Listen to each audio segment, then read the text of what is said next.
வியாபாரங்களை நீதி நியாயமா நடக்கும். புரோக்கர் மாதிரி இருக்கிறாங்க, அவங்களோட தொழில் அதுதான். அவங்களோட வேலை என்ன? வீடு பேசி கொடுக்குற, கடை பேசி கொடுக்குற, காணி பேசி கொடுக்குற, இத மாதிரி தான் அவங்களோட வேலை. அப்ப அவங்க பொதுவான ஒரு முறை ஒன்று வச்சுக்கிறாங்க. நாங்க இப்படி ஒரு வியாபாரத்தை ஒருத்தருக்கு பேசி கொடுத்தா இவ்வளவு எங்களுக்கு அதை நேரத்தோட பேசிக்கொள்ள வேண்டியது. தெளிவா பேசிக்கோங்க. வியாபாரம் என்றது கொடுக்கல் வாங்கலுடைய நேரத்துல பேசி கதைச்சு ரெண்டு பேரும் ஒரு கருத்துக்கு வந்து பொருத்தத்தோட செய்யப்படுறதுக்கு பேர் தான் வியாபாரம்.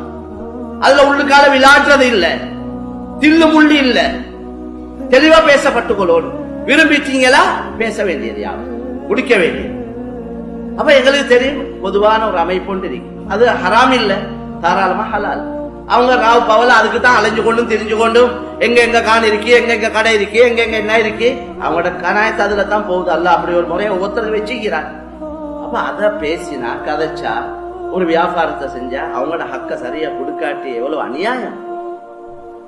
அவங்க இந்த டீல் முடிய முந்தையே நிறைய கடன் கொடுக்க இருக்கும், பல விஷயங்கள் அதெல்லாம் பிளான் பண்ணி முடிஞ்சு 3 லட்சம் கொடுக்க வேண்டிய இடத்துல 1 லட்சத்தை கையில கொடுத்து சந்தோஷமா வச்சுக்கோங்க. முறையா இப்படி எவ்வளவு அநியாயங்கள் நடக்குது. அநியாயம் உள்ளங்கள் கொதிக்குது. இன்னொத்த பவுனை பத்த வச்சு நாங்க நல்லா இருக்கிறது நடக்கவே இல்லாத காரியம். நான் இதுக்கு